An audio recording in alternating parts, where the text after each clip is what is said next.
নির্বাচনের পরই নতুন নির্বাচিত সরকার দায়িত্ব নেবে। নির্বাচনের মাধ্যমে যে কোনো রাজনৈতিক দল ক্ষমতায় আসুক না কেন, বিদ্যমান অর্থনৈতিক চ্যালেঞ্জগুলোর মধ্য দিয়ে তাদের যাত্রা শুরু করতে হবে। বর্তমান সময়ে দেশের অর্থনীতি একাধিক সমস্যা ও চ্যালেঞ্জের সম্মুখীন। বিশেষ করে বেসরকারি খাতে বিনিয়োগ ক্রমেই স্লথ হয়ে পড়েছে। বাংলাদেশ ব্যাংকের সাম্প্রতিক তথ্য অনুযায়ী টানা কয়েক মাস ধরে বেসরকারি খাতে ব্যাংক ঋণের প্রবৃদ্ধি 7% নিচে আটকে আছে। এর একটি বড় কারণ হলো ব্যাংক ঋণ ও আমানতের সুদহারের ব্যবধান বা স্প্রেড অনেক বেড়ে যাওয়া। এই ব্যবধান বাড়ার কারণে নতুন ঋণ গ্রহণ ব্যয়বহুল হয়ে উঠেছে। বিশেষ করে ক্ষুদ্র ও মাঝারি উদ্যোক্তারা এই উচ্চ খরচের কারণে নতুন ঋণ নিতে পারছেন না। ফলে নতুন শিল্প স্থাপন, বিদ্যমান ব্যবসা সম্প্রসারণ এবং কর্মসংস্থান সৃষ্টির প্রক্রিয়া বাধাগ্রস্ত হচ্ছে। উচ্চ সুদ এবং বিনিয়োগ অনিশ্চয়তার কারণে উদ্যোক্তারা দ্বিমুখী সংকটে পড়েছেন। ওয়ালটন বিএলডিসি ফ্যান, খরচ বাঁচে 65% পর্যন্ত। ওয়ালটন বিএলডিসি ফ্যান ছড়ায় স্বস্তির সবুজ হাওয়া। অনেক বড় শিল্প প্রতিষ্ঠান তাদের উৎপাদন কমিয়ে দিয়েছে।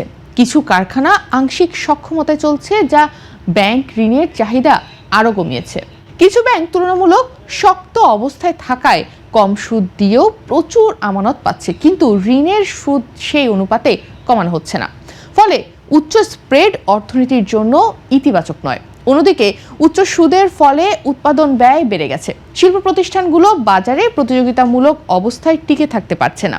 আন্তর্জাতিক বাজারে প্রতিযোগিতা করার ক্ষেত্রে বাংলাদেশের সক্ষমতা কমছে। এর সঙ্গে যুক্ত হচ্ছে রাজনৈতিক ও নীতিগত অনিশ্চয়তা, যা নতুন বিনিয়োগ আরও সীমিত করছে।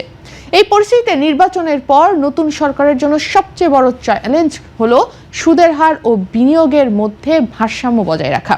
যদি সুদ কমানো যায় এবং বিনিয়োগ বান্ধব পরিবেশ তৈরি করা যায়, তাহলে ক্ষুদ্র ও মাঝারি উদ্যোক্তারা সহজে ঋণ পাবে, নতুন শিল্প ও ব্যবসা প্রতিষ্ঠান গড়ে উঠবে, বিদ্যমান প্রতিষ্ঠান সম্প্রসারণ হবে এবং বিপুল সংখ্যক নতুন কর্মসংস্থান সৃষ্টি হবে। এর ফলে অর্থনীতি ধীরে হলেও সচল হবে। কিন্তু উচ্চ সুদ অপরিবর্তিত থাকলে বিনিয়োগ স্থবির থাকবে, নতুন শিল্প গড়ে উঠবে না, বিদ্যমান প্রতিষ্ঠান সম্প্রসারণে বাধা পাবে এবং কর্মসংস্থান সৃষ্টি সীমিতই থাকবে।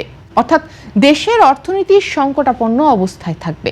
বর্তমান বিনিয়োগের স্থবিরতার প্রভাব শুধু শিল্প ও ব্যবসাতেই নয়, এটি সরাসরি রপ্তানি, বৈদেশিক মুদ্রার আয় এবং দেশের সার্বিক অর্থনৈতিক প্রবৃদ্ধি প্রভাবিত করছে। বিদেশে প্রেরিত দক্ষ শ্রমিক ও প্রবাসী আয় থেকেও অর্থনীতিতে ইতিবাচক প্রভাব আসছে, কিন্তু তা সঠিকভাবে ব্যবহার না করলে শিল্প উৎপাদন খাতের স্থবিরতা পুরো অর্থনীতির ওপর নেতিবাচক প্রভাব ফেলতে পারে।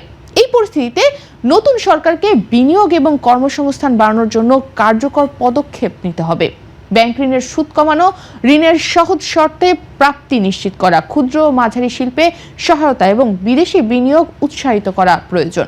এছাড়া অর্থনীতিতে স্থিতিশীলতা ফিরিয়ে আনতে মূল্যস্ফীতি নিয়ন্ত্রণও মনোযোগ দিতে হবে।